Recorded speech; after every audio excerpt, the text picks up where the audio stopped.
Good morning and Assalamu alaikum. This is Light School Nashara campus and we are going for our science class of grade 4th.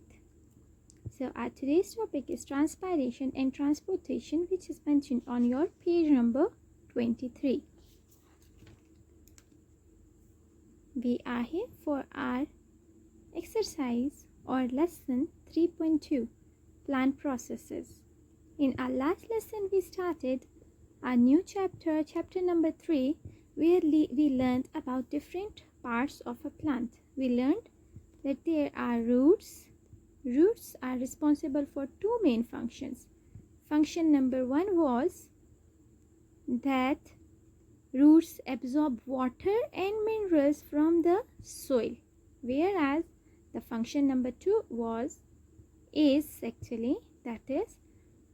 it anchors or it fixes the plant within the soil so that the plant can remain in the ground.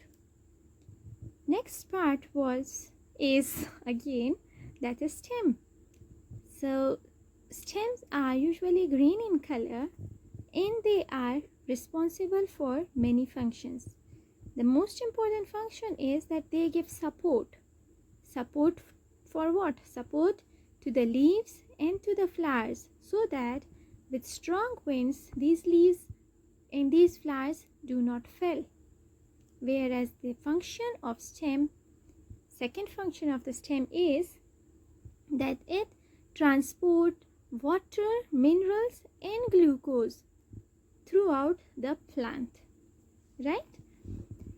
Now look at your third part, that is leaves. Leaves is plural of a leaf. So what are leaves used for? Leaves are used for preparing food in the plant, and that process is called as photosynthesis. The food which is prepared by leaves is under a process. That process is called as photosynthesis, which means that preparation of food with the help of sunlight. Right? Okay, next part is flower. Flowers are responsible for reproduction of a plant because they have some important organs in them. We call these organs as reproductive organs, right? And except it, we also said that because of the flowers, the plant body is attracted. So if they are colorful plants, so we say, and even the insects think that, oh, it's a beautiful plant, so let's have some nectar from them. They come and they take nectar from them.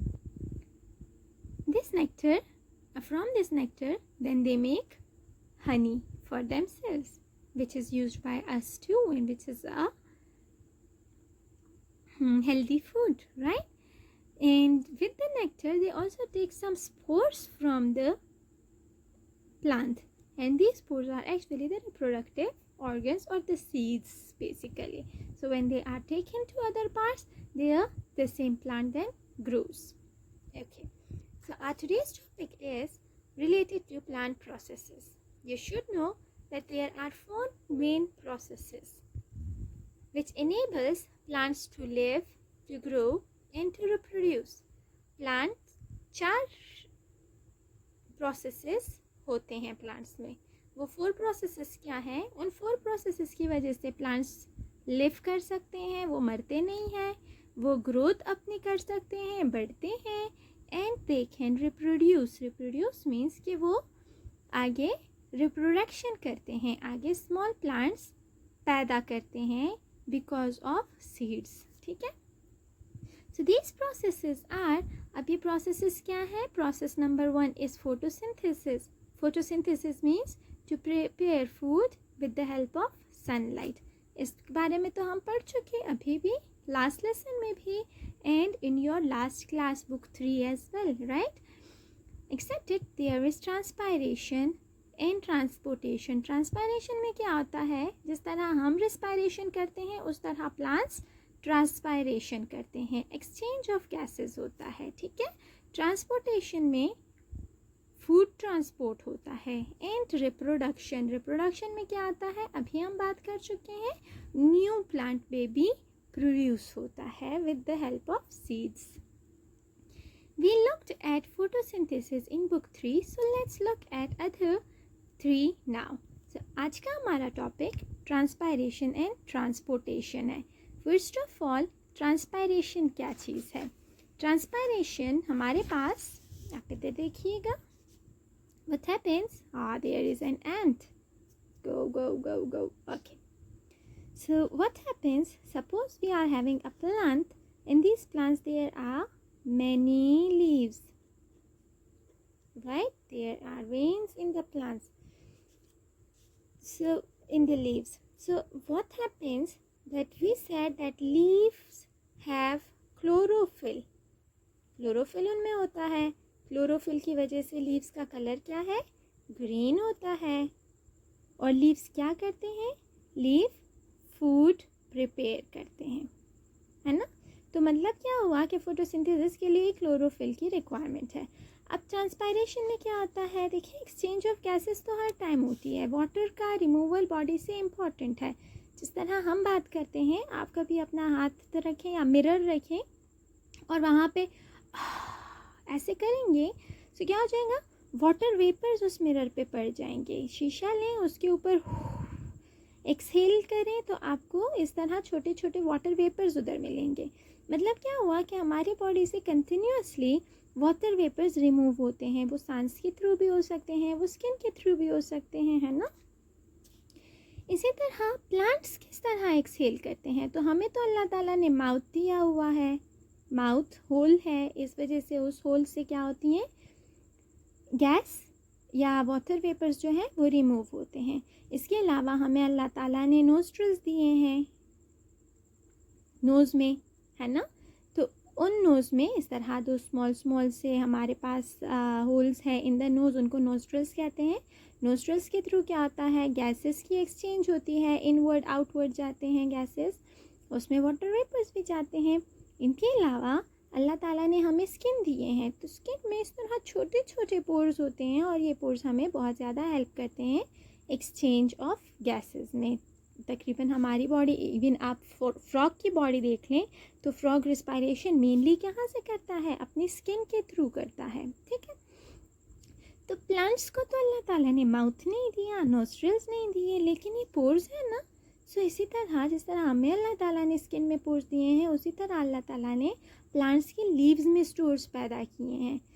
ज़्यादातर plants के जो spores हैं वो above and below दोनों होते हैं, लेकिन mostly ऐसे ही होता है. लेकिन जो आपके पास फेमस है या जो मेन लीव्स हैं जिनके ऊपर अगर ना भी हों ये पोर्स, तो नीचे under the leaf, under side पे इस तरह छोटे छोटे, ये अगर आप उठा लें तो लीफ मतलब ऊपर साइड पे नहीं, नीचे साइड से अगर आप देखेंगे तो वहाँ पे आपको नज़र नहीं आते हैं, लेकिन छोटे छोटे माइन्यूट से इनविजिबल फॉर्म में छोटे छोटे पोर्स होते हैं. वो पोर्स किस लिए रिक्वायर होते हैं? एक्सचेंज ऑफ वाटर मटेरियल या गैसेस के लिए. ठीक है. यहाँ से अब वो वाटर वेपर्स निकालते हैं. तो इन पोर्स, ये पोर्स कैसे थे? इस तरह, एक बीन टाइप, दूसरा बीन टाइप, ऐसे स्ट्रक्चर होता है. तो यहाँ पे ये जो पोर्शन है, जो होल आपको नज़र आ रहा है, ये होल हमारे पास ट्रांसपायरेशन के लिए. तो जो वाटर का रिमूवल है फ्रॉम द प्लांट बॉडी, उस प्रोसेस को कहते हैं ट्रांसपायरेशन. ट्रांसपायरेशन इन छोटे छोटे होल्स से होती है. और ये होल्स कहाँ पे लोकेटेड है? They are located under the leaves. ठीक है.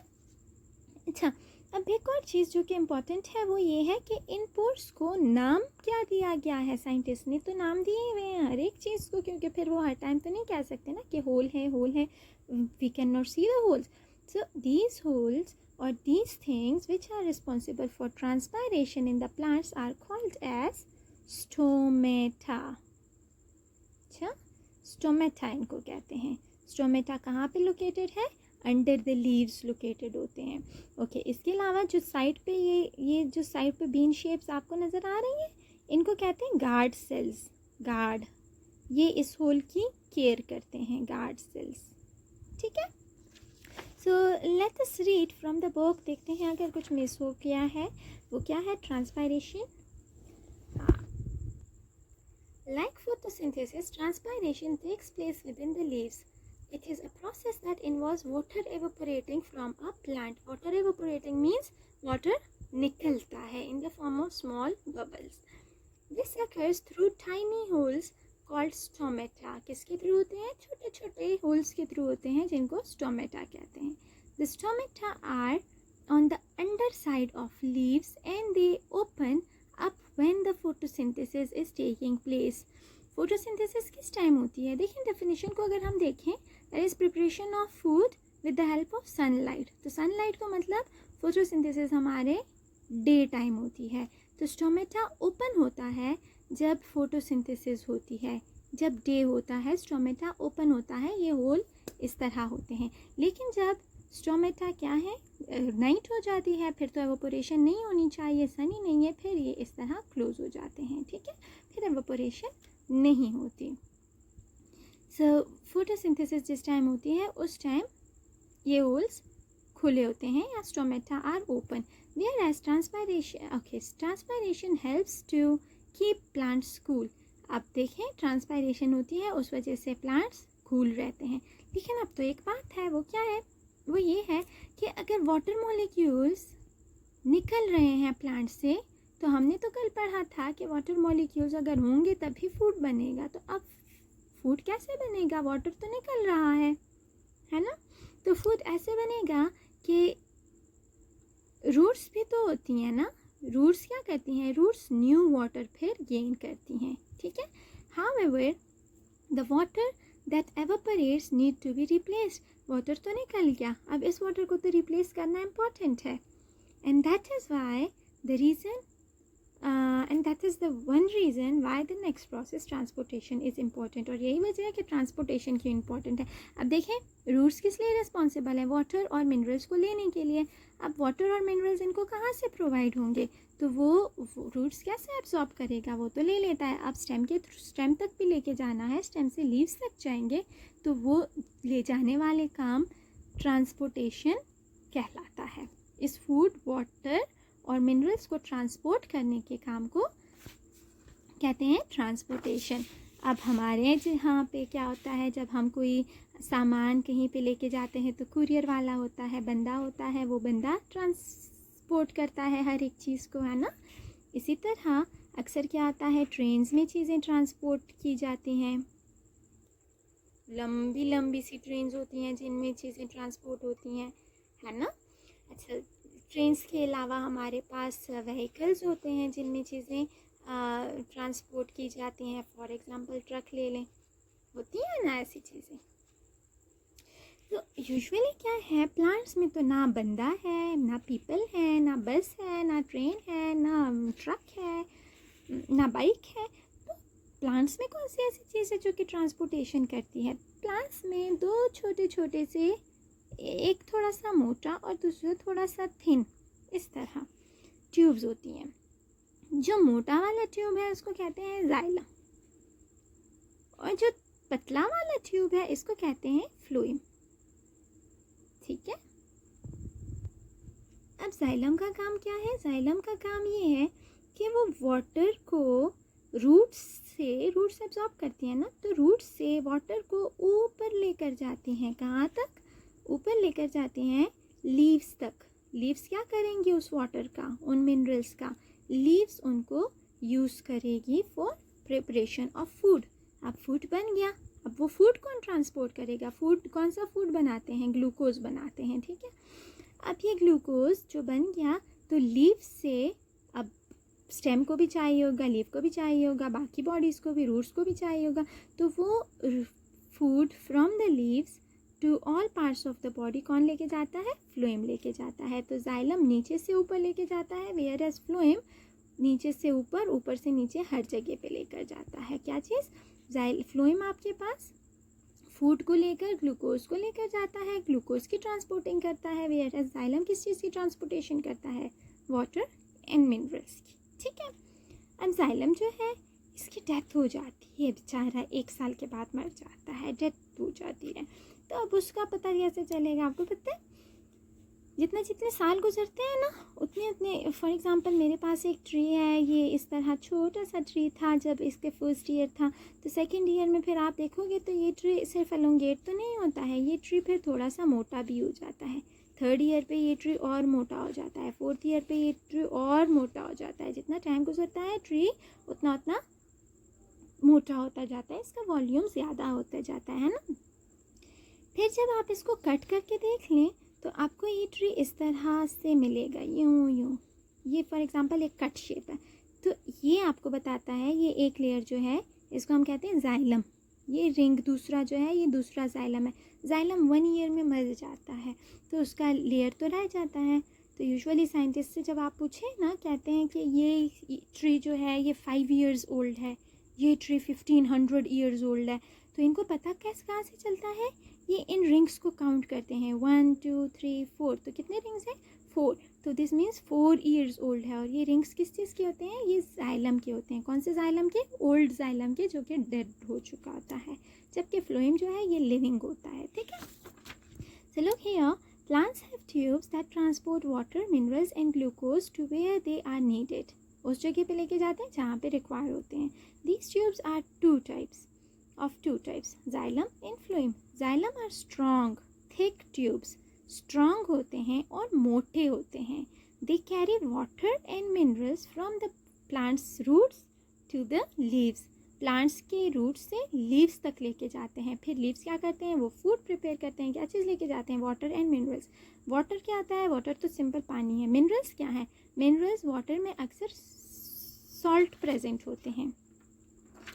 सोडियम होता है, क्लोरीन होता है, इस तरह सॉइल में ही प्रेजेंट होते हैं। कैल्शियम होता है। अक्सर हम क्या करते हैं, हम चूना, देखा होगा आपने, नीचे से प्लांट को चूना दिया जाता है। वो क्यों, वो इसलिए ताकि प्लांट को उस टाइम फर्टाइल करने की ज़रूरत होती है ना, तो हम उसको चूना दे देते हैं। तो वो चूना तो कैल्शियम फॉर्म में है, सॉल्ट फॉर्म में है, तो सॉल्ट और वाटर को ट्रांसपोर्ट करने में हेल्प देता है। Phloem are thinner than xylem, xylem से पतले होते हैं। They transport glucose from the leaves to other parts of the body, बाकी पार्ट से तक। लीव्स ने तो फूड प्रिपेयर कर लिया, फूड क्या था, ग्लूकोज, उस ग्लूकोज को ट्रांसफ़र करते हैं। यहाँ पे देखें, ये आपके पास इन्होंने एक कट सा क्रॉस सेक्शन में कट किया हुआ है ट्री को, और ये आपको रिंग्स दिखा रहे हैं। तो इन रिंग्स को काउंट करने से आपको पता चलेगा कि ये ट्री जो थी ये कितने ईयर्स ओल्ड है। तो अब आपके पास एक्टिविटी भी एक है, कहते हैं कहीं पे चॉप ट्री आप ढूंढें और इस चॉप ट्री में आप उसके रिंग्स को काउंट करें और बताएं कि वो कितनी ईयर्स ओल्ड है। और डो नॉट फॉरगेट दैट ये रिंग्स किस चीज़ के हैं, these rings are of old xylem, right. So I think everyone has got the point. Our today's lecture was about transportation and transpiration, and both of them are quite clear to you. So wherever you find any difficulty, you may please ask in your Google Classroom, on your YouTube channel, or you may ask in your WhatsApp group too. Thank you very much. Have a good day. Bye-bye.